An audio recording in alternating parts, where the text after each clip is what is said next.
पहिल्यांदा दिलेले link ब्राउझरमध्ये open करून घ्या.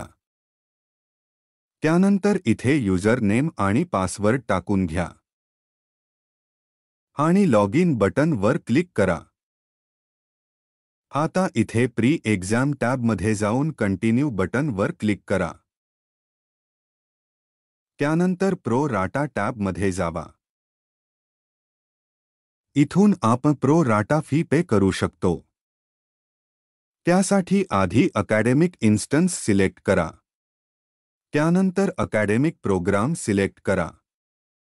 आता अकॅडमिक पार्ट सिलेक्ट करा. आता स्टेटस सिलेक्ट करा. इथे सगळी माहिती भरून झाली की फाइंड बटन वर क्लिक करा. आता इथे तुम्हाला प्रो राटा फीचे डिटेल्स दिसतील.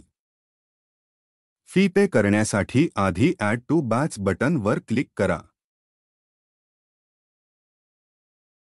इथे तुम्हाला ॲड केलेला रेकॉर्ड दिसेल आणि जर ॲड केलेला रेकॉर्ड डिलीट करायचा असेल तर इथे असलेल्या डिलीट ऑप्शन वर क्लिक करून डिलीट करा. इथे लॉक बॅच बटन वर क्लिक केल्यावर तुम्हाला फी भरण्यासाठी पे बटन दिसेल. इथे एकदा डेटा लॉक केला की तुम्हाला तो एडिट करता येत नाही. जर डेटा लॉक करायचा असेल तर येस ऑप्शन वर क्लिक करा.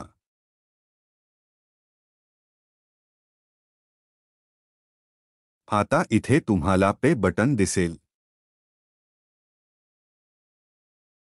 फी पे करण्यासाठी पे बटन वर क्लिक करा. इथे असलेले इन्स्ट्रक्शन्स वाचा. त्यानंतर मेक पेमेंट बटन वर क्लिक करून पुढची प्रोसेस फॉलो करा.